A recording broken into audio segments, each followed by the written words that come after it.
So we have Jay, Gary, Candace, Parker, Emma, Kirsten, Jolene. I almost got it. Oh, and we're hiding under the grapevines in the entrance of the food forest, you guys. Isn't that fun? Okay, so I'm going to let Candace film the tour. Wow. Oh, I got a lot to tell you guys. Okay, so let me introduce you to the zones. So one thing we want to do, sorry about that. Are you guys all staying dry enough? Yeah. I'm fine. You got an umbrella. Yeah. You were smart. You came prepared. And where do you come from, Jay? I live in Salt Lake, but we just moved there a couple months ago from Northern California, but we lived in Germany, Scotland, Wow. New York. Which is lush and green. Germany, Germany is just having a huge drought. Really? Yeah. Wow. Yeah, and the UK's been having a drought. Very green. Yeah. Usually very, very green. Hold on just a second. This is my filmer. We're trying to film, but Denise is doing a really bad job. Yes. Oh, you're an angel and a trooper, my friend. I love you. Thank you. So you come here whenever you can and wear a windbreaker, and I'll put your phone inside my water protective sleeve, okay? I could drop my phone. Good. Okay, but I will help you. I've got a cover for your phone, okay? Okay, my friend. Okay, sounds great. We're just starting one tour, so take your time. We're not going to start the other tour for an hour, okay? Okay, Vicki, thank you. Appreciate it. Bye-bye. And then the musicians are going to get here. Oh, fun. For the next tour, Irish music. Nice. So hopefully they'll stay dry under the gazebo over there, you guys. All right. So, back to the water. So the biggest thing is catching water off the roof. The other one is running down the street right now. Okay? You know that 40% of this water never makes it to that lake, which is 50% empty. It literally evaporates. So why are we wasting drinking water? And all this great water could be watering all the way up and down all our streets that I'm going to show you. Just like my water's going to the top, the highest point of the garden, I have a pipe that I have sandbags right now until they let me cut the sidewalk and bring the water in from the street. I can bring it into my basins and water all up and down the edge of my garden from the street. And then when I take a bath, for 5 years, don't tell anybody, but it's going to be legal soon, and it's illegal in Salt Lake. I take a hose from my bath water because that's such a waste of water that could water my garden perfectly. Through the hose out my window and water out here. I feel sick throwing all that water down the drain. In California, in 2017, 1,500 homes had to relocate because their wells ran dry. No. They sucked it dry. While just next door in Davis County, Village Homes, 273 homes, 40 years was designed permaculture, passive solar. They'll never sell their homes. They want to stay there forever. Didn't phase them. All the fruit trees, all the vegetation. Just on a little rain, they got that, perfect. It's called Village Homes in Davis, California. Right, yes. I show all this stuff when I teach because these examples we have to teach the West Desert. They asked me to speak at the SWAN, that's the Southwest Agroforestry Action Network. They were all permaculture, forestry people, NRCS, Division of Water Resources, you name it. They were all there at the summit, and they were doing it live in Moab, so I live streamed from here. We all gave presentations for 2 days. I showed examples, including this, of what can be done in the West, because we have a drought problem, and we need to replenish the water. The biggest thing I want you guys to take from here today, when you leave, this simple thought. Trees create rain. You want to get out of the drought? Put the trees that were there before, the native trees, back all over these foothills, everywhere, and you'll bring the rain back. This is not enough rain. We are in the worst drought in 1,200 years, the whole Southwest. So therefore, they're getting us all, the experts, together and trying to show people what's possible. But we need governors. We need all the influential people to learn what can be done. We have the resources. We have the professionals. We have everything we need. so that we can do this. Statewide, I can get all the people together for Utah. But I need the audience to listen to me, to show the examples to what's been done all over the world. 200 examples around the world, 200 different countries. They've done 38,000 miles of it. From desert, dry, poverty, everything, to lush, green, bringing the river back, everything. Okay? This is how nature does it. It's our life support system. It literally is our life support system. It's the way it was designed on the planet for humans to live on it. First, they put all the plants and the animals and everything else. There was a mist upon the land before they even created rain. And that's what it was created like. Then man comes along and he cuts down the life support system. Well, dum-dum, put it back. We're going to die. We're going to die in the desert. We're not going to have water. We're not going to have food. You got to put it back. Put our what?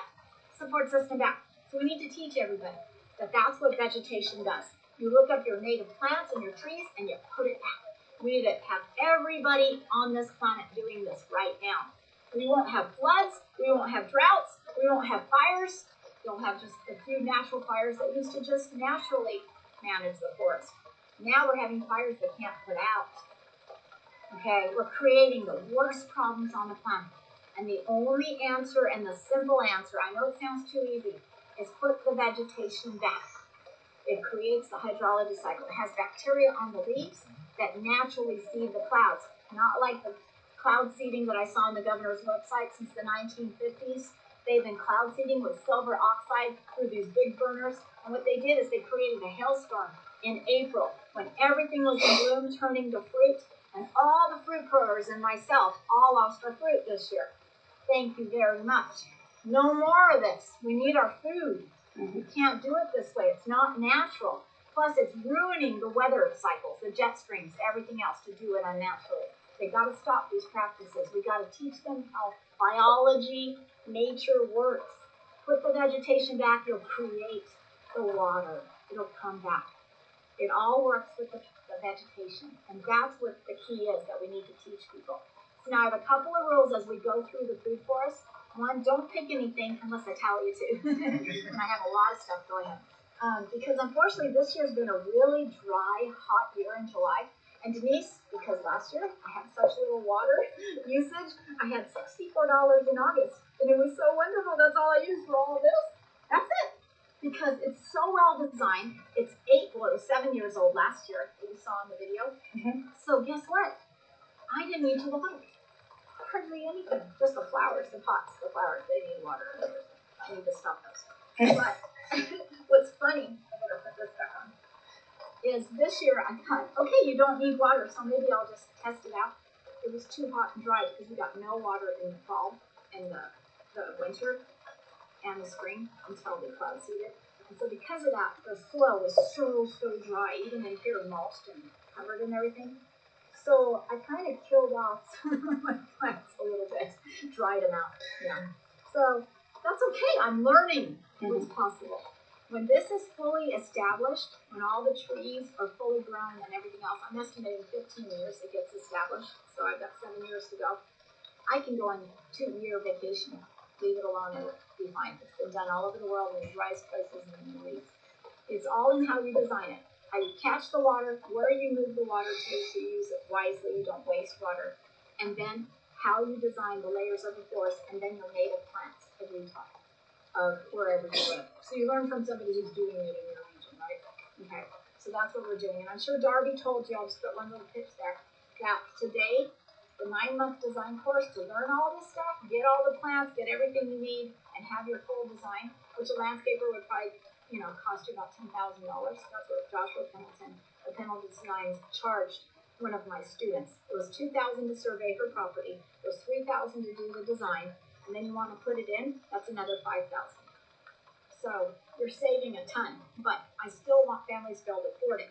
My course is 9 months. Normally it's $1,600 per adult for 1 week. Anywhere in the world you take a permaculture design course. $1,600 average. 1 week. That's all you get. And you can't learn anything in a week. You can't design your whole property in a week. You can't even survey your property and get it drawn to scale like a professional landscaper. But I teach all that in 9 months.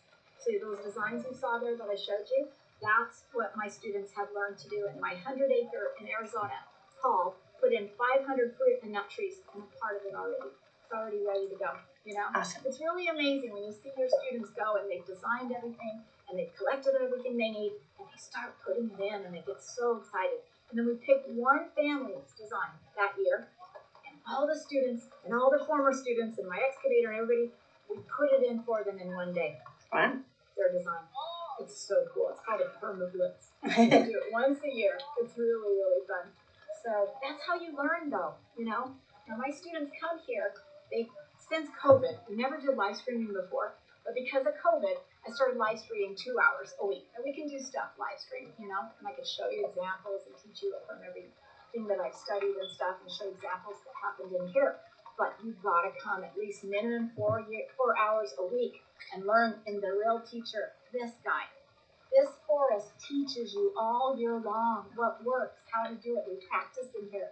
You see what's happening. You see what works, what doesn't work. I made the mistakes so you don't have to, okay? That's what I was for, I guess. I'm the pioneer. So I did a lot of homework. I did a lot of research, you guys, so that people can successfully do this. Because I want people to have these. This is more than water conservation. This is more than cooling the planet. This is food security, food preparedness. There's no better way to do it. Your food storage will last you for as long as it lasts. And then what? Right? Your vegetable garden, when things get tough, it can be trampled and gone in 10 minutes, and then you're stuck till the next year. Like this. They're not going to pull out my fruit trees and berry bushes. They're going to pick what's ripe at the time. I'll introduce them to it. Enjoy this berry. It's ripe right now. It's good for this. Help yourself. Because guess what? I got more coming of different kinds. You see the security and how you can share? Because you have so much food. Even though they knocked out all my fruits, so apricots, pears, not pears, peaches, plums, cherries, almonds, they knocked those off. That's okay. I got pears did okay, grapes did okay. Certain cherries survived on the bushes. They came later. Goji berries, all these other berries come later. So you didn't knock off all my food. So you have backup plants, you see? And it all comes back every year, which your vegetables won't. And you're growing healthy living soil with the microbes in the soil instead of xeriscape, which literally will cause weeds out of control because all that moisture under the rocks, and it heats up the planet. You're supposed to go the other way. Utah's heating up twice as fast as anywhere else in the world. My scientist, Dr. Davies at USU, has followed this for 4 decades. He and I have been telling people this for 4 years, that we need to cool the planet, not heat it up with rocks. But all my neighbors up here are taking out their lawns and putting in rocks. They're going to hate it. And they're going to have to remove all those rocks. And some of the HOAs and stuff, they're making them remove them. It was in the news. You can't have all rocks. That's not allowed. You know, it's crazy. It's like, do your homework. Find what's possible. And then you can have food at the same time and not waste water. So that's what we're going to see in here. But I'm hoping when we get up to the top, you'll see the water coming from my roof. But I also have it coming from this roof here. But instead of an elaborate, what's called a 3-inch PVC sealed pressure system that takes the water by gravity uphill as long as you catch higher than where it's going to uphill. Even though my land goes uphill like this, I'm catching it off the roof this high, and it's going up this. Pressure and gravity pushes it right up, and then waters the highest point of my garden on the edge, which we could do with every one of these houses and not use culinary water that's so precious right now we're running out of. So that's what we need to do. We need to literally take the water that we get like this when we get it and water the properties. In Tucson, Arizona, it's ordinances. You cut your sidewalk and you get the water off the street. You catch your water off your roof, you move it through the property. You take, in fact, every new home in Tucson, Arizona has to have gray water piping put in. Absolutely mandatory. Awesome. I know, it's so awesome what they're doing. In 25 years in Arizona, what is Utah waiting for? I'm just like chopping at the bit. Get me out there and tell those people, you know, come here. Mayor Westmoreland of Eagle Mountain, after we had Brad Lancaster for Tucson, with the last mayor, Pengra, he wants to come here with all 22 Utah County mayors and give them a tour of these systems here so they can see what can be done. And then we put them on their websites of every city. Here's what you can do. Here's where you can learn. Here's the company that can get it. This is where you can get the plants. This is where you get this. We'll have all the resources they need. So every citizen in every city could do this, you see? And we could do this in such a huge way. And then on top of it, have food security. I mean, pretty soon, you guys, I don't know about you, but lately when I go to Trader Joe's, like, you guys are out of everything. What's going on? When's it coming? Maybe next month. We don't know. You know? And you're just like, oh, this isn't looking very good. I better stop relying on Trader Joe's, you know? So I've got to have food in here. That's what's going to sustain us, you know? You were asking how many people can you literally support on an acre? If you design it this way, 10 people can survive on 1 acre. 10 people you can feed. That's a lot of food if you design it like this, okay? That's what the key is. What do you think, Emma? You like being under the grapes? Isn't it fun, cutie pie? She loves grapes. They're not sweet yet, or I'd let you try one. They're kind of bitter, sweetheart. Do you want to taste it? Okay, this is a Concord grape. Where's your hand? It's my hand. I can't get my hand out. Oh my goodness, help me. I need my hand. There you go, sweetheart. You put your hand up there? Or are you going to be shy? He's going to be shy. Okay, Mommy will take it. When you're ready, you can taste, because the kids love to pick all the grapes and stuff, especially the babies and stuff. So, I don't want to take you in the wet stuff, because I don't want you to get all wet. Are you okay? We're good. Can I get you a sweatshirt? I'm okay. Yeah. You're sure you're not cold? I'll be fine. I get cold really easy, you guys. I don't want anybody to see, okay? You ready? You're Emma? okay. Should we go? Let's go on the tour. While we got some cover. There's a lot of plants that if you get an herbalist, Dr. Christopher has this amazing master herbalist named Tasha Nelson. She's creating formulas for a company of Earth right now. And Tasha loves to spend 3 hours and she still can get through all the stuff in here. Okay? Because she knows about everything, from the berries to the herbal plants to everything. And she comes in here, and here the camper's toilet paper, the mullein that you see all the I was like, the, that's a mullein plant, and it's super great. which is great for our lungs. All those flowers you put in oil, and you make a medicine when you need it for your lungs. And so they don't like to live normally in healthy, wet areas, so they grow along the sides. So they grow in your cracks right here, and they grow right there in the crack. That's where they like to go. And I appreciate them because they came as volunteers. But then you strategically design in, there's the sumac. And sumac berries that I didn't water. You've got the raspberries that are coming for the second batch. There's one right here. Look at the size of this puppy, you guys. They get really big and beautiful. We're going to get a second batch that's coming out. So we get 2 batches of that. The gojis, we get 2 batches of that. There's 37 kinds of berries so far that I've collected we can grow here in Utah. And they're high antioxidant. Some of them have protein like gojis, omega-7 like the sea buckthorn berry. They're very nutritious for us. Instead of tomatoes, we should be eating berries. Berries are so good for us, and they're so delicious. You got blackberries, you got black, gold, red, purple raspberries. You got so many berries to choose from. You got gooseberries, you got jostaberries, you got red, white, golden, and black currants. There are so many berries. You got black elderberry and blue elderberry. Okay, they grow in Utah, but they're really good for antiviral. They all have vitamin C. They're all so nutritious, antioxidants. It's just amazing with these berries. And there was a guy, and I have to find his quote. I call him a guy, is that funny? Berries will laugh. His name, well, he was the Secretary of Agriculture of the United States in the 70s. His name was Ezra Taft Benson. Do you know what Ezra Taft Benson, have you heard of him yet? You probably heard the name because you're in Mormon country here. But he was a prophet of the Mormons as well. But he was Secretary of Agriculture. You know what he told the U.S. government? And he's the boss over the whole food system, right? So he should know.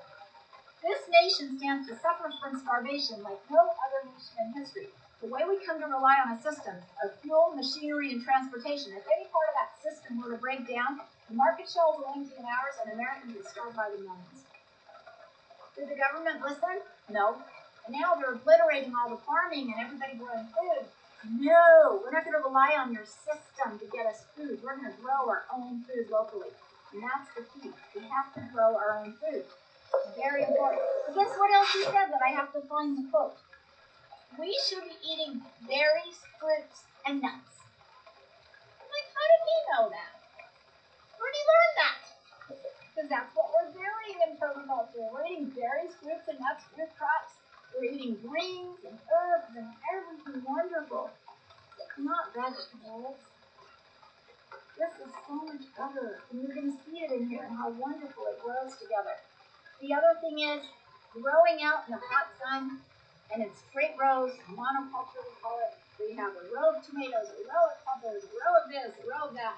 It's not natural. And that's why you ask any farmer, including my best friend, Farmer Grant, that just died at 89 2 years ago.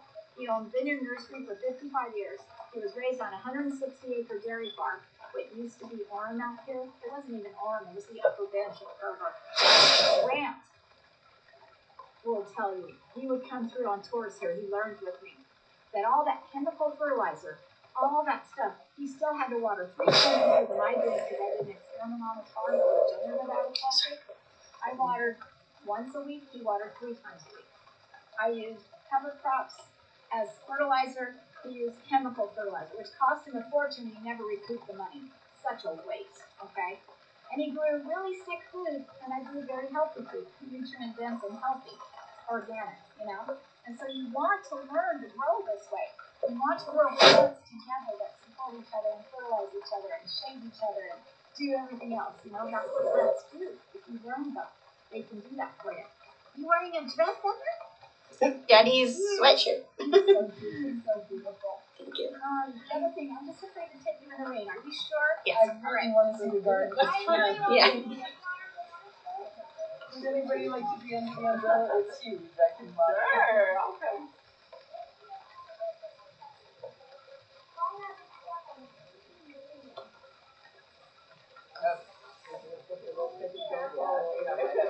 Come on in here. Come on in. You can sit back there and watch out for the metal there. Stay on the windshield pathway the whole time. Never walk on straw or little plants. Come under here, you guys, and I'll stand right here. You guys come under here. You can come over here, Candace. That way you can film. Whoops, watch out for Mr. Fig Tree there. Isn't this beautiful, you guys? Look at the figs.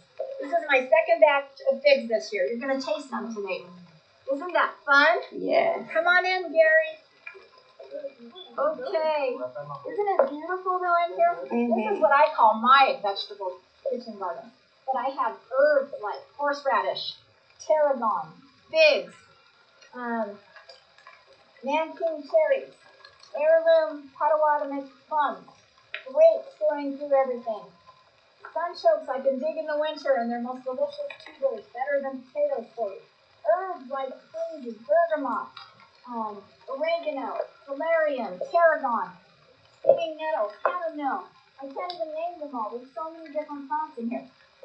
Oh, and I grow taro root, ginger, and turmeric in here, which don't grow in the desert. Yes, they do in here. Okay. What do you grow, like tomatoes or potatoes, you grow there? I can have potatoes, I Sunchokes. have some, but I grow sunchokes. They're much healthier What is for it you. called? Sunchoke. Or Jerusalem artichoke. Oh, okay. That's these guys here. You dig them up in the winter in the ground. I got you. Yeah, that's what you want to grow. Those are super healthy. I've got pawpaws. I've got sorrel. I've got, oh, this is the other thing I want to teach you guys. Okay. We'll go really fast through here. To stay on the wood chips so you don't step on the plant. What I'm growing in here, along with curry and bergamot right here, and my horseradish, you see these little crops on the ground? These are called cover crops. This is flax for the summer, okay, which is a good grain. And then I grow black beans that I have over there, and they feed the microbes in the soil. A nitrogen and a carb. You have to feed the microbes in the soil. But you get to eat all the benefits of it. They just want the plant. Okay, so that's what we call cover crops. That's what this little green carpet you see right here. Okay, and I'm going to show you some over there as well. You see that little green carpet? That's flax. Come over here with that. It's a duck under the grapevine. You see that flax carpet? Yeah. Everybody steps this way. Just watch, Parker, you don't step on plants. Sorry. That's what I'm worried about. Please be real careful. Where is Candace? She's here. She's filming, so stay by me the whole time so you can hear me. You see that little carpet of flax? Isn't that beautiful? We call that living mulch. Can you see it okay, Jay? Yeah. Isn't it beautiful? Mm-hmm. And you can do a legume. See, in the winter, we like to do winter rye. We like to do wheat, buckwheat, things like that. We do that in the winter. And in the summer, we'll do buckwheat. We'll do flax. And then you need a legume. In the winter, we do hairy vetch in the pea family and peas. You'll be eating peas in April, okay? And then in the summer, you'll do all the beans and the lentils and all the legumes. Those are the two cover crops we want to have. You can have as many as you want, but you have to have one as a legume and one as a carbohydrate, okay? And that's a living mulch, holding moisture in the ground. That little carpet cover crop that you put in. And then for shade, I coined the phrase, quick run shade. I use sunflowers and Jerusalem artichokes. Because they create the shade fast before the trees take over. And now that I've got these beautiful trees 8 years later, right? Because I grew some little trees. These guys used to shade them when they were younger. I won't need as much, but they're good food, so I'm not going to get rid of them, right? Because I'm going to dig these guys up in the winter and eat them. And then over here, lots of greens. I have my favorite is called sorrel. It tastes like lemon, but guess what? It's a perennial. Unlike spinach, kale, all those, lettuce, you have to replant from seed every year. This guy comes back every year. If you want to plant sorrel, it's a great perennial green and it tastes delicious. Come under this campus, you don't get that wet. You see the tropical taro? Mm-hmm. That's a tropical plant. It's not supposed to grow in the desert. This is ginger. That's not supposed to grow in the desert. There's my patch of beans that are coming up. Isn't that wonderful? Mm-hmm. You can grow all these things. Oh, and I added quinoa in here. I added quinoa cover crop. This is my new cover crop till the fall. Then in the fall, I'll plant the winter cover crop. Okay? So that's what you do. And you guys, I have thermostats all through the garden and outside. When it's 100 degrees outside, because it's so hot in the summer like it was last month, it will be 80 degrees in here. Wow. Yeah. That's the difference that vegetation makes. It literally cools and holds the moisture in. This is all going to be quinoa little plants. Big and tall. It's going to be so fun. This is my Nanking cherry, but the cherries come in June and July.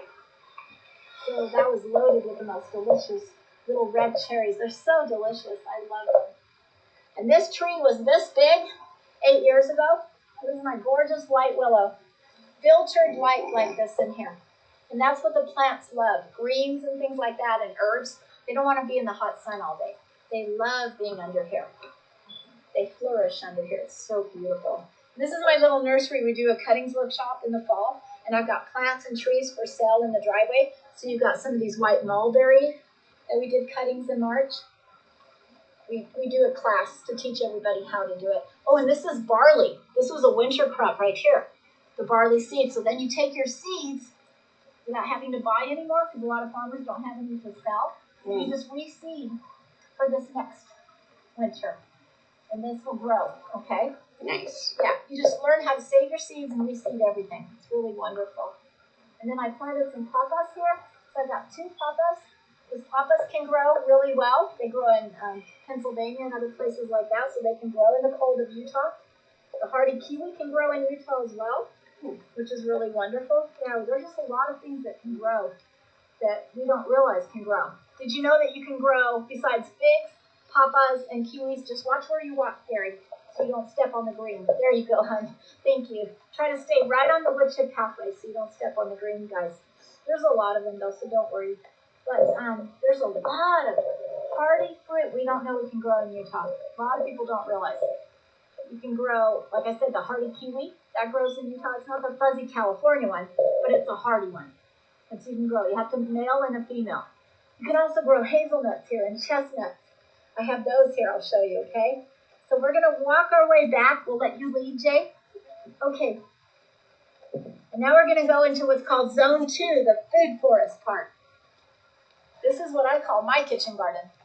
So you said you grow sorrel instead of lettuce? Yes. And which one's sorrel? This is the sorrel right here. Okay. My favorite green to grow. Yes. Walk under. I just didn't see it because of my hat. I was like, oh. You want to stick your backpack in the house Oh, I'm okay. Are you okay? It's kind of keeping my back There's a dry. part that you have to really duck low. That's why I told your husband that he won't be able to hold Emma. Yeah. We're gonna duck super low, and I'm worried this thing's gonna catch and I'll just put it down. But if you want, You could just set it right inside there. sure. If you feel okay. Nobody's going in there but my two little pieces. We're gonna bring out a sample. Okay.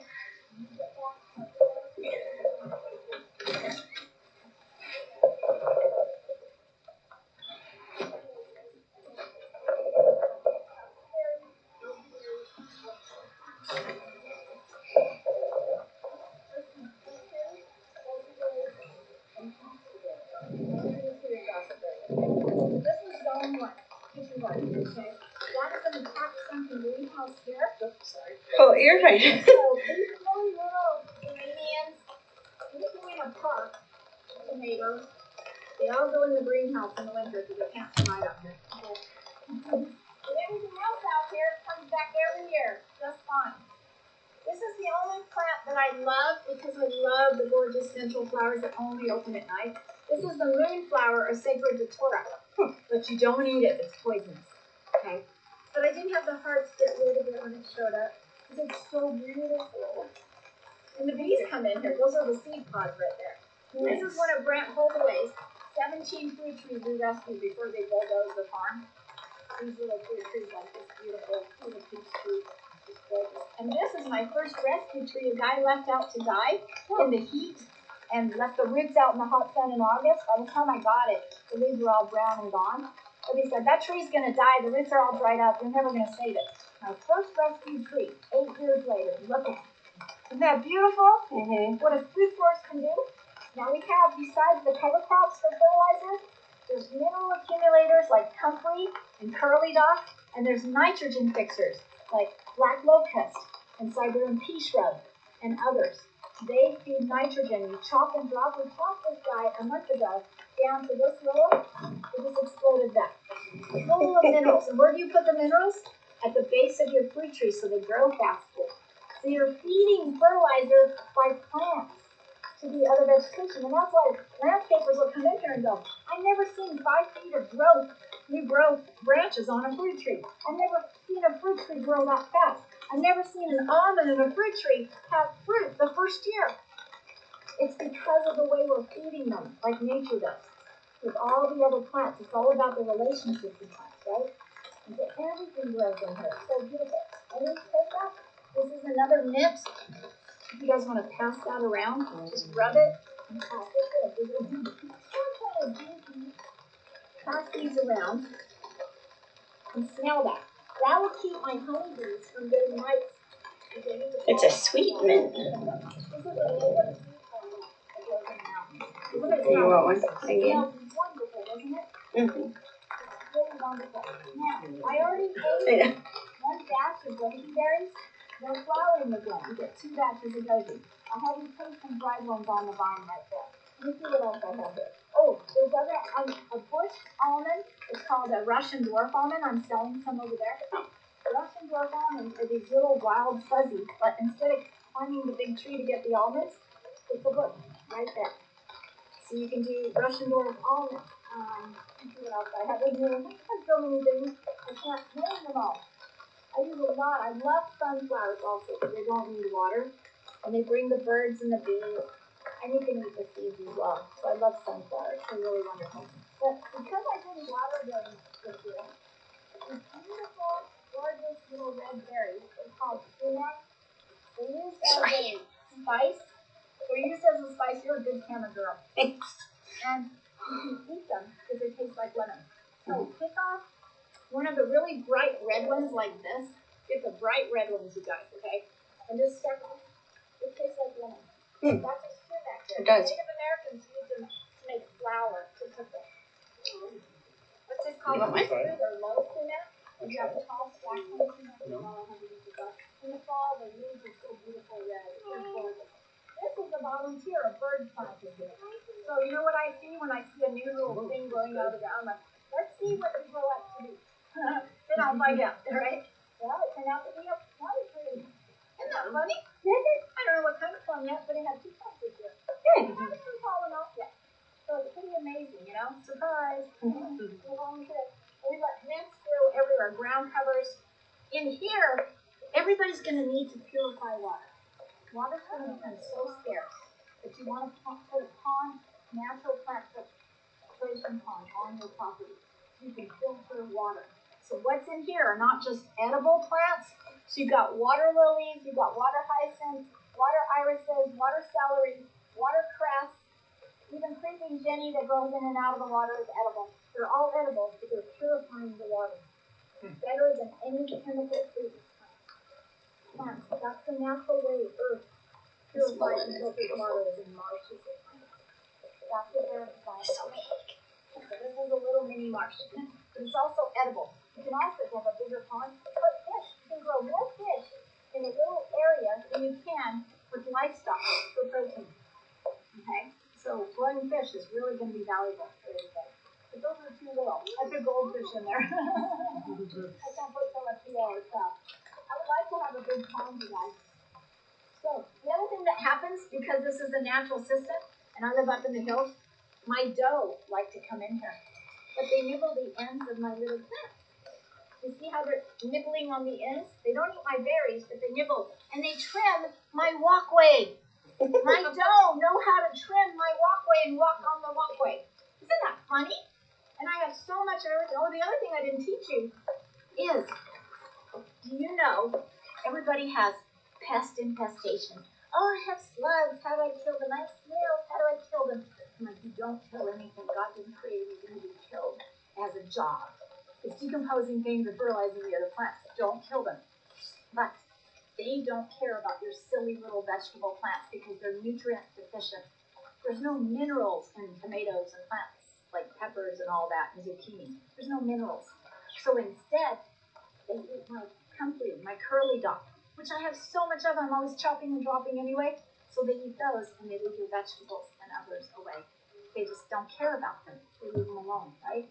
And so in nature, when you learn about different plants and what they do, and everything in the links of the chain of life is important. Not one of them isn't. They're all connected to each other. We're in that link, that chain of life. We're one of the links. If we kill one link in the chain, it all falls apart. We are not meant to kill any part of our life support system on this planet. It's all got a job. It's all necessary. And so snails, slugs, grasshoppers, don't kill the wasps because they keep the grasshopper population under control. Nothing is to be killed. Throw away all those chemicals, okay? We need to get rid of them. They're killing everything in us. Nature will take care of it all by itself.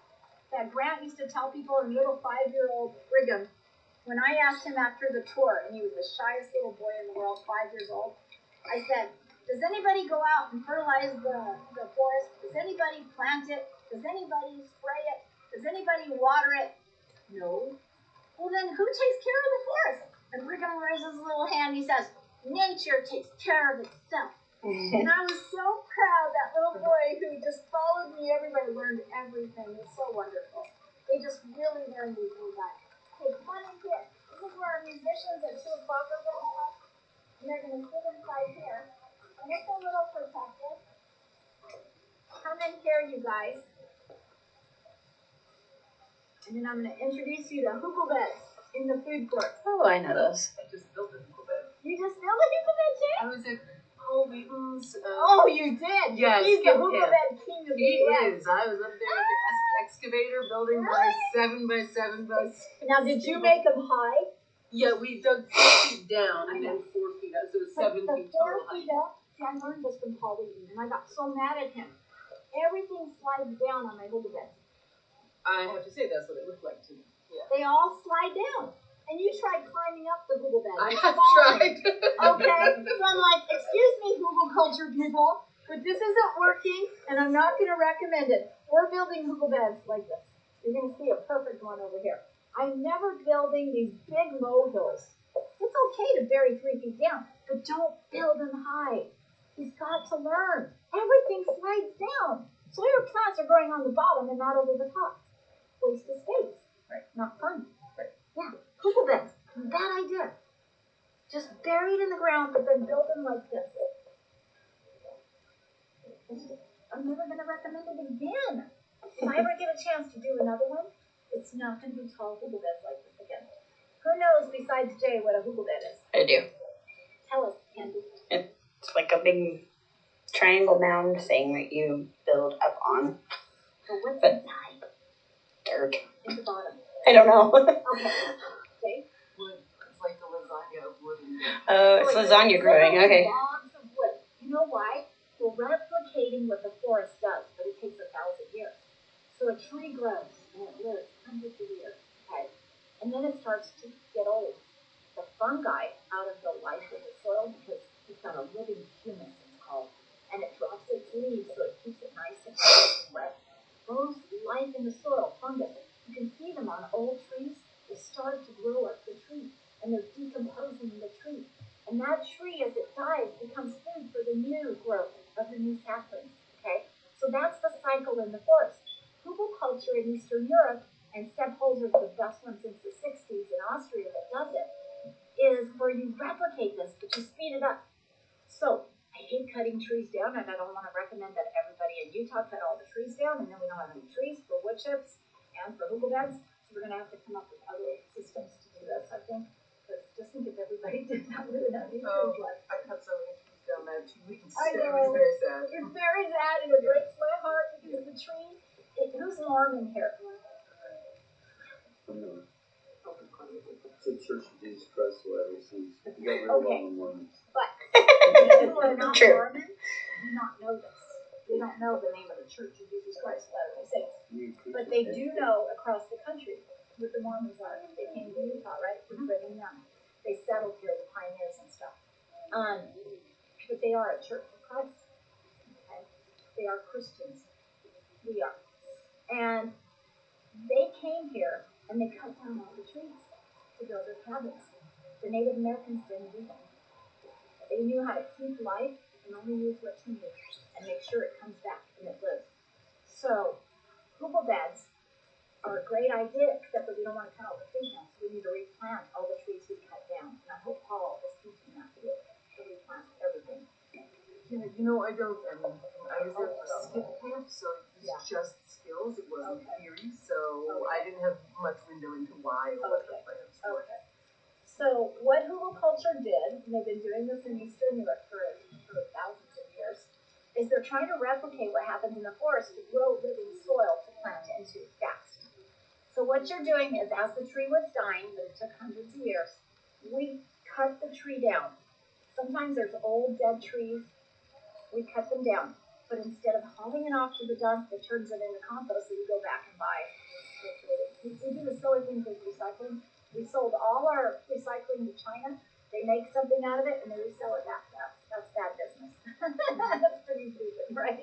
Well, we're doing the same thing with the dump. We're taking all our leaves and our branches and fertilizer and everything else and all the logs, and we're giving them to the dump.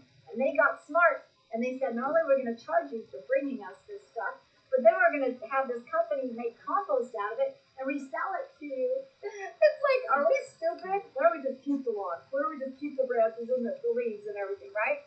So we take those logs, we bury them 3 feet in the ground, because that's as far as a bucket can go. Then we cover it with manure. What the manure is doing, just like compost piles, is all that life inside there is helping decompose. We water it a lot. The logs become sponges that hold water, and they start to decompose. And you get the worms that come, and you get the fungi, and you get all the microbes and bacteria and everything else in the arthropods inside the hugel bed.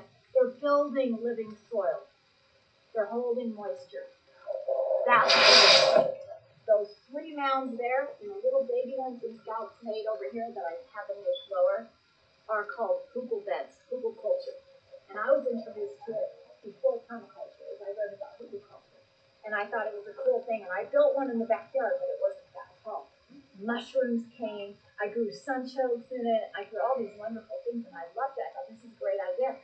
Then I discovered permaculture and how you design them correctly, with water system catching, putting it through where you want the water to go. Then you build the beds, and then you plant the forest, the layers of the forest. That's what I teach. How soon can you plant on it, like a berry plant? So we like to do the hugel beds in the fall, and you can plant the bare root plants and trees and everything else in the fall. All winter, they're getting hardy and growing, and you're mulching it heavily so they keep warm and they don't freeze to death. You put your winter cover crops in there, up in the spring. In the spring, your plants just take off. It's amazing how fast it speeds it up. Yeah, that's the way I did it here. So you can do a lot with hugelkultur.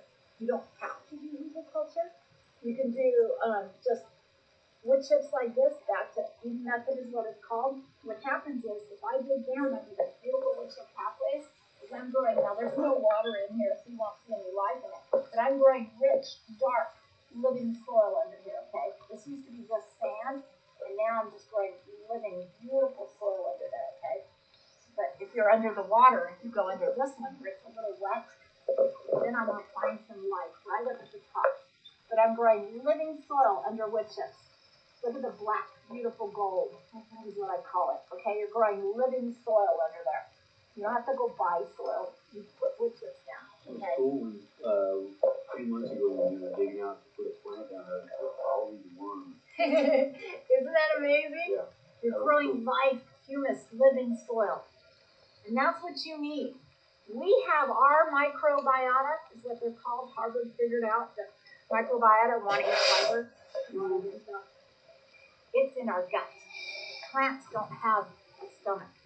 So their digestive tract is in the soil. They need the life in the soil so they can grow up to be healthy, beautiful plants. Otherwise, they're kind of dead plants. That's why they put all the time or natural fertilizer. So you don't need to do that.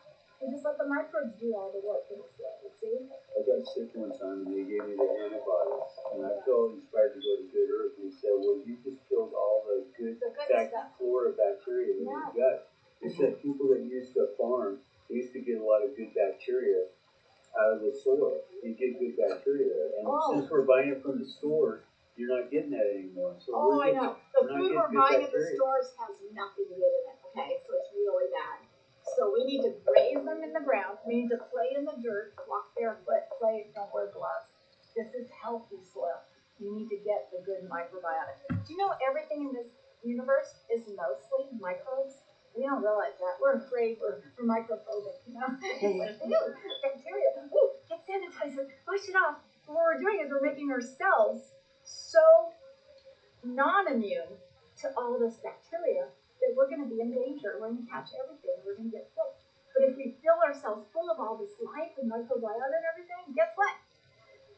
We won't get sick. We'll be healthy. And that's what we need to learn to live in harmony with nature. It takes care of us. We shouldn't be afraid of it. We just need to learn about it. So what Gary said was right.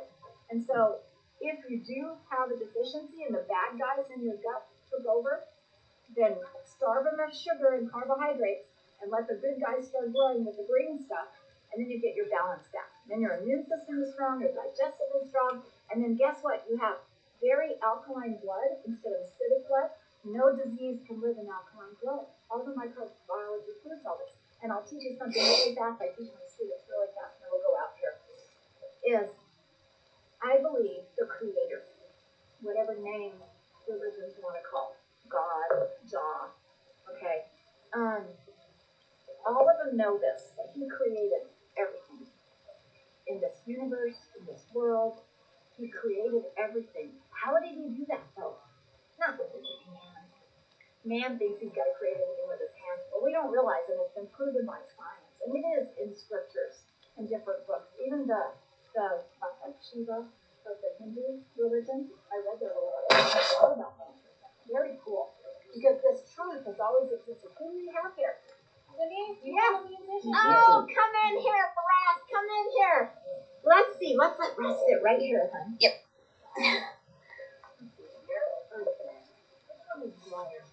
Ross, I think I'm going to have you sit in this one, sweetie. I think this one is the driest. I'm not. This It is drier. Irish It's dry.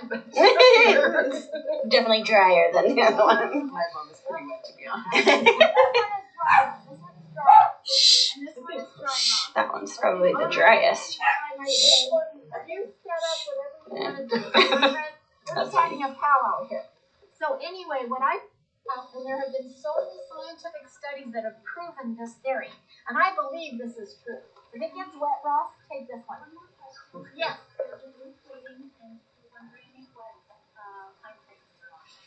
Let's say 20 minutes. Yeah. Have them watch the video. Thanks, you guys. And tell them all about the course, what you guys are doing. Okay, so really fast, and then let's go through this food course. And it's been proven. Let me give you a couple studies. Japanese studies have been done. Everything into perfect geometric mathematical formula patterns.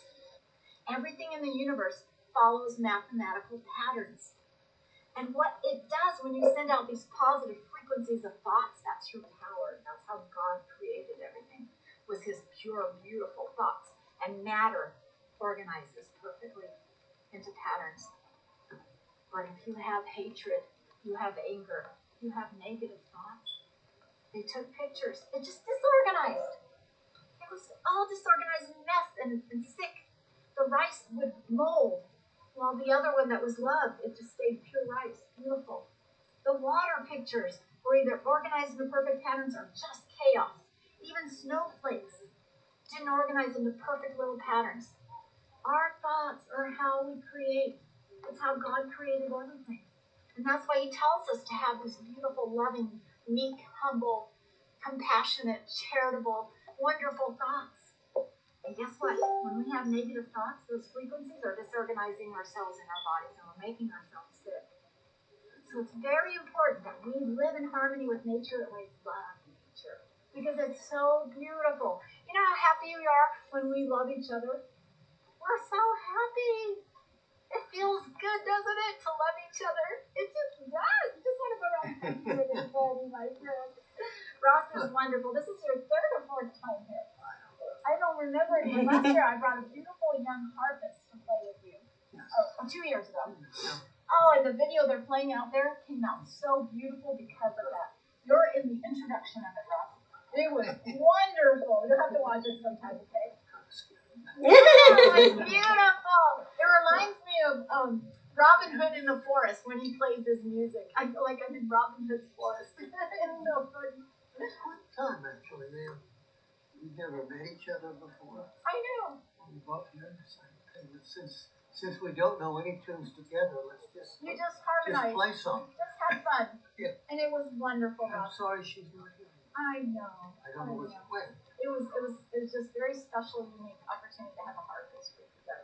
That's my Yeah, it was really beautiful. So that was my little lesson that I teach my students, because I want everyone to know the power of their thoughts. Okay? Not just growing healthy plants, not just, doing our yoga meditation and all this stuff. It's the way we should live every day, 24/7. We should all be full of happy thoughts all the time.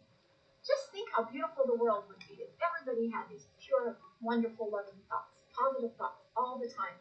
And then, you guys, it is so powerful. I know that that's why these guys are doing so well.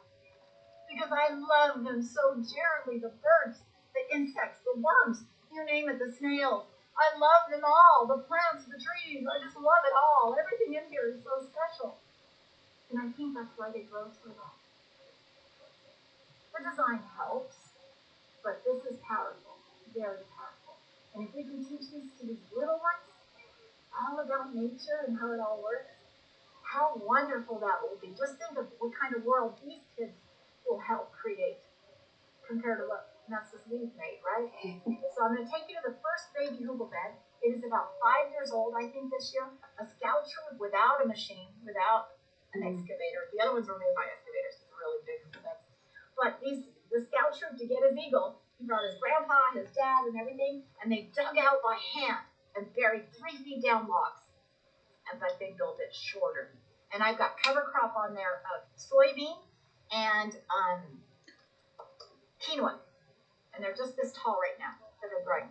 But then I create a guild with fruit trees and berry bushes and all these other little plants and stuff, and mints to cover the ground, and the cover crops, and root crops as well. There's some potatoes in there, and there's some sunchokes. There's different kinds of root crops. But you grow all these layers in a forest. So you use less space, more food too, right? But they need the shade of each other. They all have relationships with each other, you see. And that's the key to a food forest, is the relationships, not a landscape garden that has one plant over here, one plant over there, and everything's separated. It doesn't work. It creates problems. They're not healthy plants. You have to use chemicals. You use a lot of water too.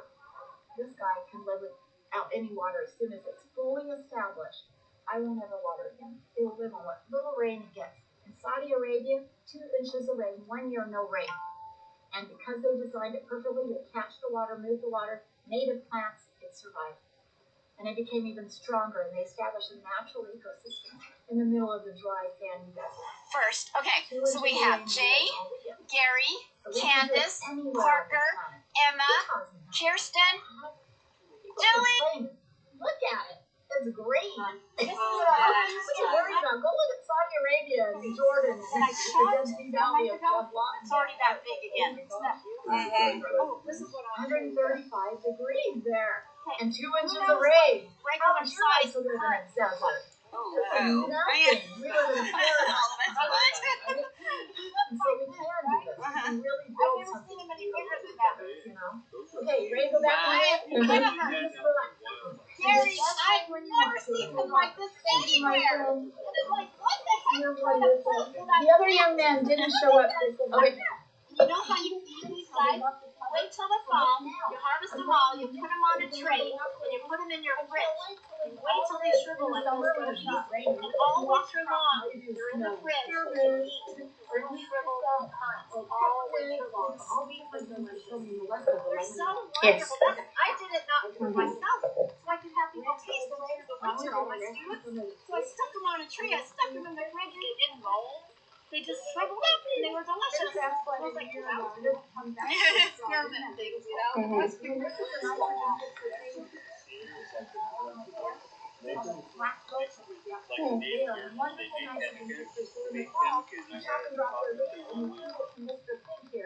Help them get nitrogen.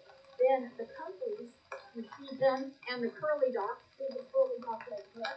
You take these ones that are full of minerals, but I don't care if the caterpillars and grasshoppers and slugs can eat that, tons of it. And there's a bean growing up here to the back. But you feed these leaves to these guys, and that's your minerals. Nitrogen, minerals, right? Isn't that beautiful? Come over here, Candace.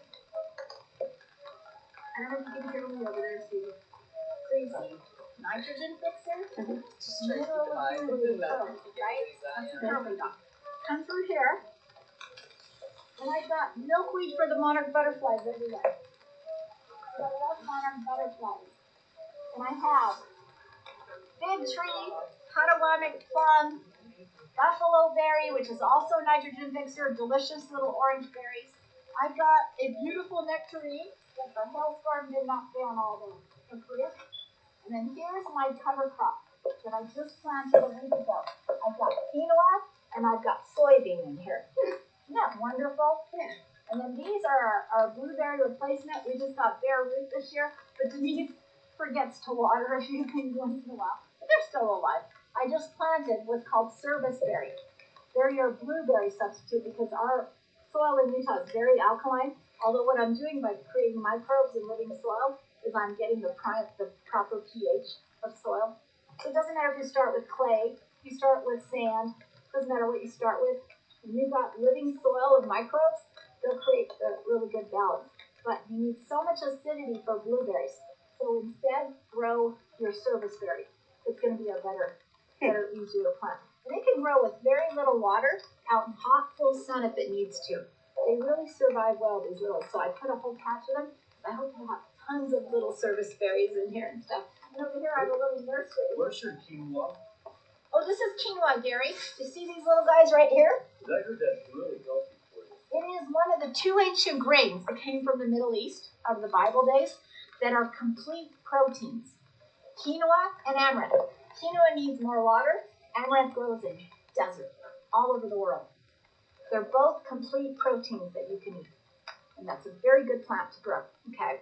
And if you eat the microgreens, in fact, like my Google beds last year, we did this every other year, but we didn't have such a late November heat wave, you know?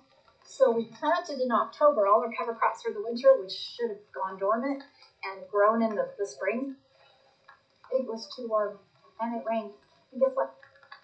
We were eating peas in November. We were grazing for peas all over the place. Just eat them, you guys. All the kids, everybody was eating peas everywhere because didn't have a choice. They grew because weather's not cooperating lately. Okay. So you never know. So I would wait, maybe plant them in February and then eat them in April. Okay. So you can do peas, you can do hairy vetch, you can do wheat, you can do winter rye, you can do barley. Those are really good ones for winter. A carb and a nitrogen fixer. In the summer, you can do quinoa, you can do amaranth. But amaranth can come back by reseeding itself really easily with the desert plant. You can do flax, buckwheat, and then you could do lentils and all the beans for the summer. A nitrogen and a carbohydrate, okay? So those are cover crops. And when these guys grow, see how tight I planted them? There'll be a nice living carpet mulch that holds the moisture in the ground, as well as the straw as mulch. So I do a lot of different kinds of mulches. And I ask my neighbors, drop off all your leaves in the fall for me, please. Don't take them to the dump. Bring them here. Did you worry about what the neighbors might have put on their lawns? You know, I was worried because my straw wasn't organic. I don't use hay everywhere. Hay is way too important. The way they grow alfalfa for animals, I can't believe what the cows do. Because they put so many chemicals on alfalfa fields for their hay. Don't use hay as a mulch. Use straw. But because of the life in the soil, they turn everything organic. I'm not worried about it. My life in the soil here is taking care of everything. This is a white mulberry right here. The other one was an English walnut, then a Hall's Hardy almond up there. They all got knocked off this year in the spring. And then this was a mulberry, a white mulberry that was so delicious and unique. And I got plants in the driveway of white mulberry. My favorite. Oh. Yeah, so I've got a few plants to sell today. And then we have all these different fruit trees. This is our, you can never say the scientific name, but black elderberry, which is antiviral, which is so great. So I saved a few on here so the birds don't get to them. These are the black elderberry, which is your antiviral. Those are really, really good. Let's see what else we have. Let's go looking, I don't know what to tell you about. This is a bartlett pear, the first pear. I transplanted this sage from the lady's garden. You can see it's starting to come back and stuff, so that's why it looks that way. But if anybody wants something gone and it's a valuable plant, I'm going to go dig it out and I'm going to plant it and save it. That's how I get a lot of my plants. And this bartlett pear, the first year I planted it, I have Matthew, my student, holding it. It's this big. A beautiful, huge bartlett pear. And this little guy is just loaded. I've got to thin him out a little bit more so this guy can go. And then some on the ground and stuff. So those are the sunchokes, which I use as quick run shade. Till my trees get big enough, I want more shade in here. So I use the sunchokes and the sunflowers for shade. That's what I kind of invented for myself. But you can also do, I'll show you right here, grapevines will be great shade between trees as well. Because you want to hold the moisture in the desert. Hold it in. Let's go through it. And so this is your field right here with the brown seeds? Yes, that's So I didn't see the soil that you pointed to before, but is that the oxalate soil? It's the clover type? The that's the one that tastes the banana. Not the banana leaf. No, the striped leaf ones. Those don't taste like banana. Do they also call the oxalate species, which we have a clover like leaf? So that's what spinach and sorrel, so you better make sure you do dandelion first so you don't get too much in your liver. Yeah.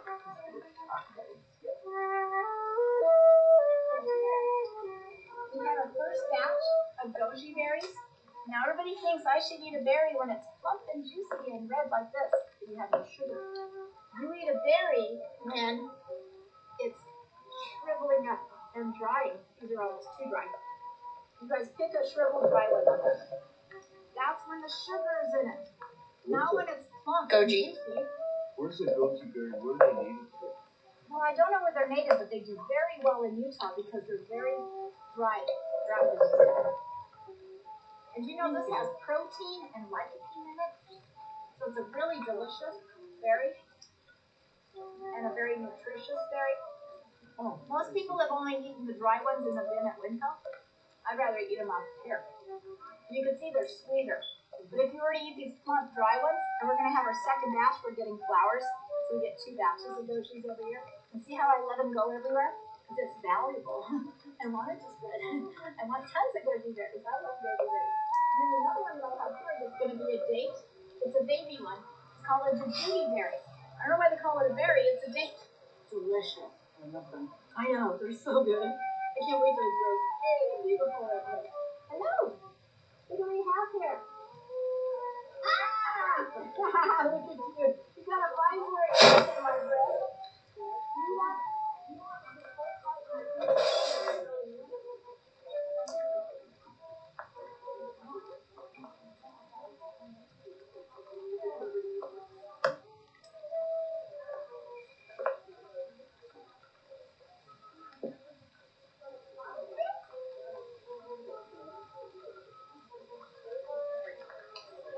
hold on one second, you guys. My friend Izzy that's going to film the next floor.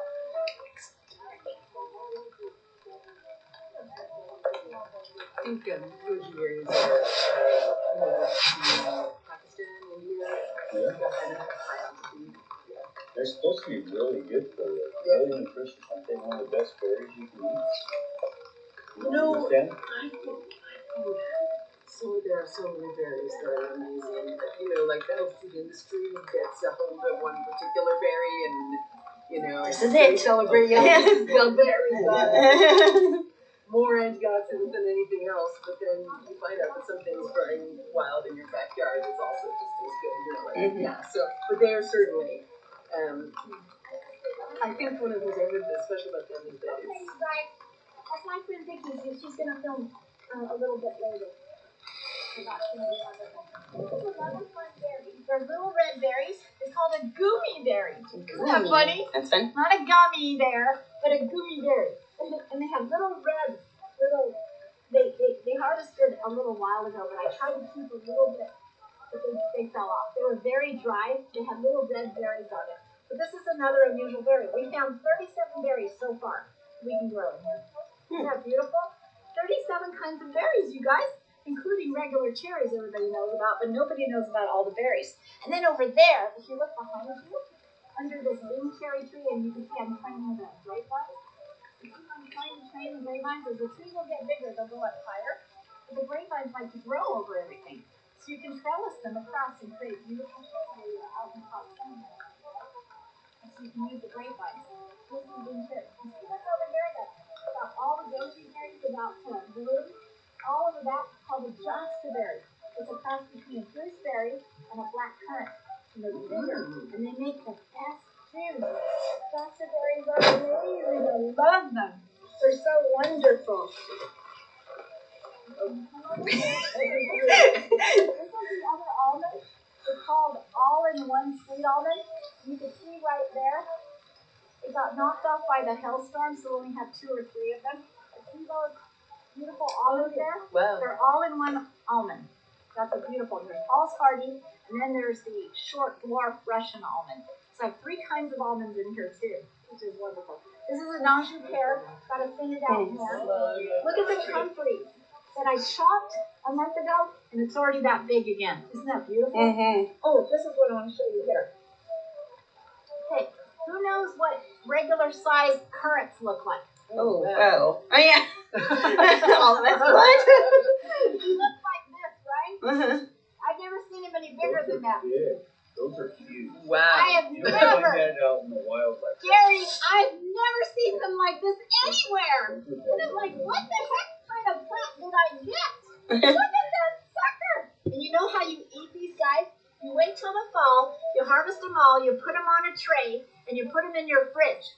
You wait till they shrivel like those gojis, and all winter long, they're in the fridge. You can eat these little shriveled currants all winter long, sweet and delicious. They're so wonderful. I did it not for myself, so I could have people taste them through the winter, all my students. So I stuck them on a tray. I stuck them in the fridge. They didn't mold. They just shriveled up, and they were delicious. And I was like, well, that was cool. Experiment things, you know. I'm always figuring weird stuff out. When I was up in the Sierras, I took a bunch of those and mix it with like the Native Americans, they made pemmican. I made pemmican and I had it in a coffee can. I went up in Oregon and Washington for a month and never needed refrigeration. And it's got pectin in it. They're very good for you. And you have the white English currant, you have the golden currant, and you have the black currant that are sweet. Then you have the red currant that's so sour. You must like sour if you're going to get red currant. And I have a couple of them. Okay, so we're going around the beautiful edible plant water pond. Mm-hmm. We have a beautiful sage with mints growing around the skirt of it. Isn't that cute? Mm-hmm. Comes back every year. We have walls of sunchokes. And we have more black currants in here. Walk through the little wall. And let's come over here. Under my 17-year-old planted from a pit apricot tree. Oh. Come up this way so everybody can get in close enough. You can stay right here, Candace. Okay. So these are all hugel beds. Look at your beautiful mushrooms. Guess what rain brings? Oh. Look.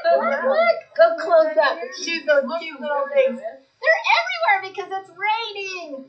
Look at under there. Look at under there. Isn't that beautiful? Yeah. Now you know you have a forest when you got those guys growing in here, right? I don't eat mushrooms. People have to do it very sterile, very specific, and know what they're doing. These are just to decompose things. Those are their flowers. I don't eat mushrooms, okay? I don't even know what kind those are. That one looks like an oyster. That one just looks like white ones, but I don't know. so I wouldn't eat them. And then this is my bird station. I like to feed my birds. But the hawks figured it out. They come out of the canyon, the red-tailed hawks. So they were swooping down and killing all my birds. So with my students, we decided to put this netting around so we can't swoop down and kill the little birds. That's why I have them made there. I got tired of finding dead birds in my forest. I was like, I ain't raising these birds with you. And it's my bird's life, you know? And so that's why we did that. But I love my birds. I've seen 19 species of birds so far. 19 varieties so far. And they keep attracting, they keep attracting new insects, new birds, new everything. And yes, I do have garter snakes, so I freak out because they take care of your mind. They don't hurt anything, right? So you see the goji? She's growing on top of the josta berry. I left a few josta berries on here so you can see those. They're starting to shrivel. But it's funny how the goji in the grapes like to grow on top of everybody. And the gojis, if only there were a few, there's one right there, that are really ripe, because this particular bush of gojis, it just grows the biggest gojis anybody's ever seen. It's so weird how I get these big things just pop up out of nowhere, you know? You're just like, okay, this really works. I'm sure it has everything. Because I love it so much and I get so excited. Do you know that if you put out excitement, it's positive, super frequency. You know when you train a dog and you say, oh, good job, and the puppy goes, oh yeah, I did something good, you know, I get excited. I believe excitement feeds everything. It really does. It's contagious and it feeds. It feeds this enthusiasm into people, into life, you know. Even plants respond to it. Here's my hazelnut trees. We're going to walk under here. These are my two, they're called purple filbert hazelnut. They're 8 years old this year. And I saw my first hazelnut on this. This must be the female. You have to have a male and a female. And I saw my perfect packaged, it's so cute, it's like a little crown, and the little hazelnut sits inside. And I found the first one, and I got so excited. It was beautiful. Are you girls still doing okay? I'm a little cold, but I'm okay. I'm worried, sweetie. You really are cold. No, I'm fine. I'm good. No.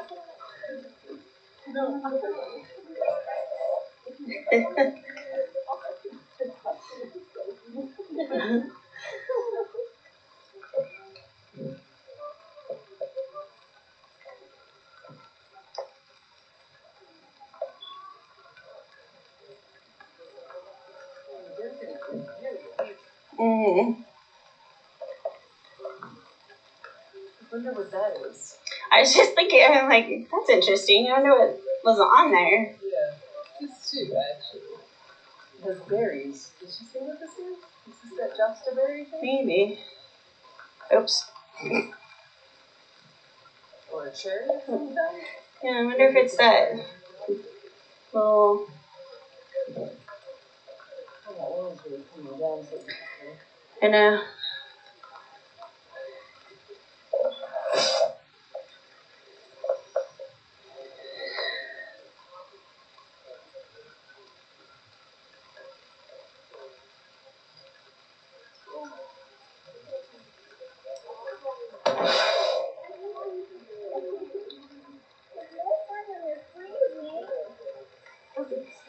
didn't get. Are you okay? I tried to pull. We dug out all the little baby everything. Oh, these are bush cherries. Bush cherries. I'm not gonna please sit and scribble on there. Bush cherries is a bush. You have to climb a tree. Isn't that wonderful? Mm-hmm. It spreads like crazy and it does tons of cherries. They look like little baby cherries. And then we have golden raspberries under this. And this guy, the tall thing up here that comes from down there, is my chestnut tree. Because he's in the middle of a nitrogen-fixing Siberian pea shrub, he grew 3 times as fast as they're supposed to. So I'll have chestnuts before 40 years.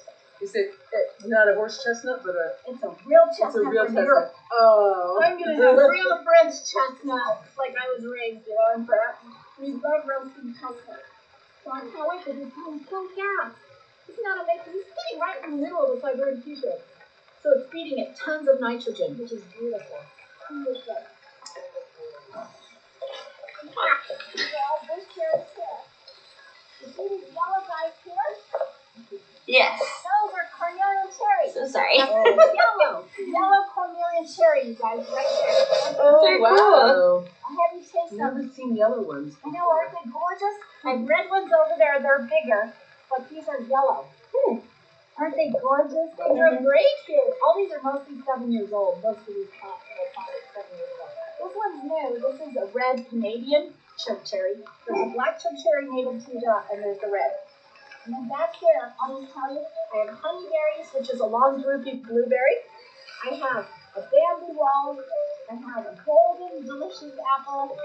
And I have blueberries, and I have blackberries going on the fence, and then I have a red currant that's in here.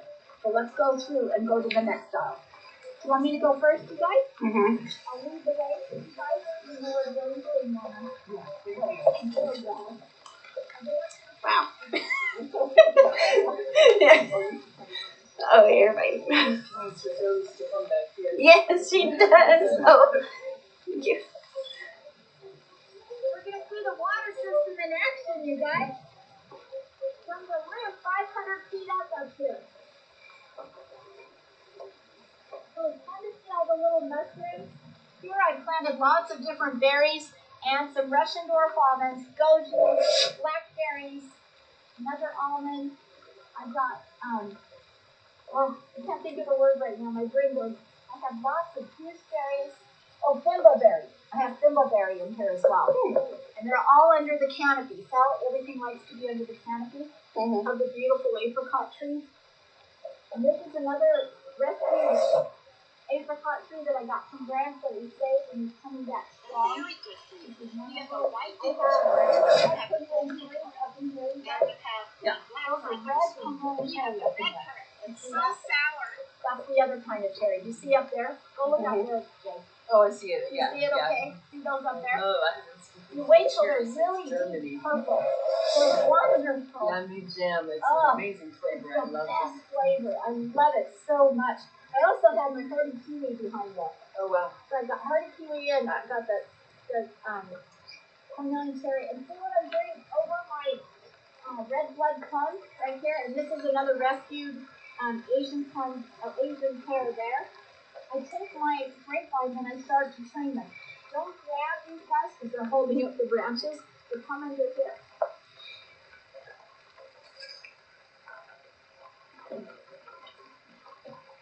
This is where you got to start ducking, you guys. We just have this built so we can get in here. Let's get everybody in here. So we're under my little red blood plum. The grapes grow over, under, everywhere. It's so funny. But it's so beautiful, and there's my peach tree and enjoying them together. We had a few peaches survive the hailstorm. So thank goodness we're going to have a few Alberta peaches, and we got some other peaches over there already ripe. We're going to taste some of those. But this is the kind of effect you want to create that keeps the coolness in the forest and the life in the forest floor, you see. We just had this built, which is wonderful, so I'm going to take you up to the top. We're going to show you where the water comes 500 feet from the roof over there up to the top of the garden, okay? So don't grab any of the sticks because they're holding up the branches and the fruit. And just kind of duck underneath here, okay? Follow me. We've got gooseberries. We've added some more gooseberries here. These are all gooseberries. Those are the red hawthorn berries, the black hawthorn berry. This is the black hawthorn. Watch out here, you guys. These are thorny blackberries along the bamboo. We kind of lean into here with the gooseberries. You eat the gooseberries when they're shriveled like this and purple. That's when they're sweet. And then these are red chokecherry right here. They're crawling under. Come over here. I've got an English walnut that grew right there. We're digging them out. And watch out, because this black hawthorn does have thorns. Okay. You can see the black hawthorn here. Yeah. I mean, the black locust, he has thorns. So you see right here, you guys, it's not raining that hard, so there isn't that much water, but you can see the water from my roof coming up this high, coming out right there. See that? That's coming from the roof. When you get a good downpour, it's just gushing out white water right there. And then that comes from the roof to here, uphill by gravity. And then we built these, what we call infiltration basins. We put rocks, just like a creek has rocks. There's a reason, because otherwise the dirt would fill it all in and there'd be no creek. And so the rocks keep that wood chip from turning into dirt and filling in, because this is all level. So then when this thing is full and waters this group of guild, then it moves on to the next infiltration basin here, waters this guy, and so on and so on. And we can do that downhill. And unfortunately, I didn't get these guys in time. They get 4 beautiful peaches. Unfortunately, the buggies stopped for them. But there's a few left. We were bombarded by that hailstorm, so we didn't have that many. But they get 4 to 5 inches. I have a 5-inch one I put in the freezer because I was like, I've never seen a peach this big in my life. But this guy grows big peaches. He's so beautiful. And they're the most juicy, if I can show you. Look at the juice. Look at the juice in my peaches. You've never seen people with peaches like this, even at farmers market. It is so amazing what happens in here. It's just so beautiful and so delicious. The other berries that I have, but there's berries outside. They're orange. They're the most nutritious berry. They're called the sea buckthorn berry. Omega-7 and 190 different components. It is the most valuable berry. These are the females on this side, and these are the males on this side. And she's sending babies out the garden out there. That one out there has tons of sea buckthorn berries. This is another currant. This is a volunteer tree that was supposed to be a golden currant, and it was in the pot, and I thought I bought a golden currant, and this tree grew out of it. And it grew perfect for out here. Because this is south facing, so my plants were baking in the hot sun. I wanted quick shade. So I put a lot of trees through here, and this tree was just a volunteer, which turned out to be a great mistake, because it does this perfect filtered light through here. I really love this effect I created on the hottest part of my garden, you know? All this beautiful filtered light in here. And you can see the fruit grows just fine. Everything grows beautifully in here. People think everything's supposed to be in the hot sun, but they actually prefer it under these layers. That's how the forests grow. They grow together, supporting each other like this, right? And that's what you want to do. And then it grows little nurseries of baby little buckthorn berries down here. And those are all female. You have to have males and females for certain plants, and that's one of them is the sea buckthorn. But it just goes on all the way down there. Now, that water, if we were to get a flood, I keep praying for a flood. My neighbors wouldn't like it, but I would like it. I want it to hit me from both streets. Tons of water, and I want it to come in here through the pipe there and come down all these basins. And then down at the bottom down there, there's a pipe so it doesn't leave my property. I don't want the water to leave. I want to pour it through along my entire garden. So I have pipes at the end that go through to the next, and then it goes downhill over there to another pipe over there, then downhill to the other bed. It waters my whole property, and I'll never flood my house because of the way I designed this. Isn't that beautiful? I want to take all the water I can and just water with that. We don't want to use drinking water anymore. We shouldn't waste it anymore, you know? We can do this kind of stuff. It's amazing. The thing that blow your mind, it was Joshua Pendleton who came up with that idea to catch it off the roof through a 3-inch PVC pipe right here. He designed that whole system. So brilliant. His father and him, they designed the City Creek up in City Creek in Salt Lake. They do the most high-end water landscaping designs in the most expensive places. But Joshua took permaculture design online and learned how to do this, but he didn't have a place to practice it, right? Because nobody knows about permaculture. So when he found out I had a food forest the first year, he came down, he's like, oh my gosh, I'll come teach here. And then he's at every permablitz putting in all the excavating and the water systems and everything for us, because he's really good at this. And that's who I would recommend. If people want to do terracing, water systems, Google beds, everything, I would recommend Pendleton's, to do this for them. So they do it really well. But we can design it all, Simple things we can put in ourselves, but the high-end other stuff, I would recommend a professional landscaper do it. They know they're doing it safely, especially when you're doing terraces. Mm-hmm. That's when you better make it safe. And so I would recommend professionals to do that. But isn't it fun? I just want to hear a little film. Yes, Gary. So those are the black hawthorn, which is the heart support. Yep.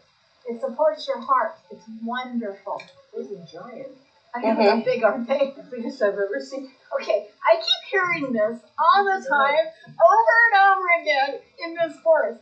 Those are really big country. I've never seen country grow that big. Those are really big peaches. Those are really big currants. Those are really big hawthorn berries. And I'm like, I didn't do it. They did it. It's nature. It's just nature. I don't know how else to say it. I had nothing to do with it. I can't take credit for this. They did it. I just put them there and they did it. What can I say? It's nature. It's so beautiful and powerful. And this guy, I saw it in a movie called, what is the name of the movie? A Farm for the Future, BBC special. They called it a lime tree, and the leaves are like this big.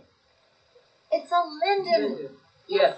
But in Europe, they call it a lime tree. So it has the sweet-smelling flowers that the French use as a honey substitute. The leaves, when they're tender, it's a lettuce replacement. Isn't that funny? A tree for lettuce. What's it called? Linden. A lime or linden. And I just recently learned also they make cordage out of the bark. And actually linden, they think the name linden comes from the old Saxon word for cord. Oh my goodness, you just taught me something new. Oh my gosh, this tree is so valuable, and I had to get one. I had to first figure out what is the Farm for the Future talking about when they said a lime tree. I'm like, what? Not a lime fruit, but a lime tree. And everybody's like, I don't know what you're talking about. I asked every nursery.